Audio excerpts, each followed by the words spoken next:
تقر وتعترف انك ممكن تلعب للزمالك اذا قرر الاهلي الاستغناء عنك. انت لعيب محترف وقعدت في النادي الاهلي، وبعد النادي الاهلي جه في وقت من الاوقات قال لك متشكرين يا كابتن خالد، ممكن تلعب لاي نادي بما فيهم لو الزمالك. الاهلي استغنى اه اه عادي. عادي اه بصراحه.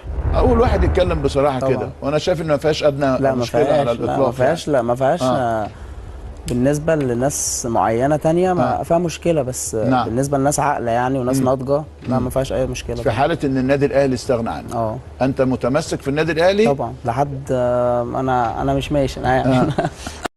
ما هو ده اللي عاد ماشي اليومين دول، يقول لك ايه، انا لو النادي الاهلي سابني هروح العب في الزمالك. ما تروح يا ابني العب في الزمالك، ايه المشكله؟ ايه المشكله؟ روح النهارده العب في الزمالك. انت النهارده ما بتعملش لبكره، ما بتعملش لبكره. انت النهارده بتقول لو النادي الاهلي سابني هروح العب في الزمالك. ما تلعب في الزمالك. هو النادي الاهلي ما بتهددش، النادي الاهلي ما بتهددش، ودي مش صراحه، دي مش صراحة. وانت بتلعب في النادي الاهلي ولسه بتبتدي تيشيرت النادي الاهلي وتقول ان انا لو النادي الاهلي سابني والزمالك عايزني هروح العب في الزمالك. عادي يا باشا، الباب بيفوت جمل.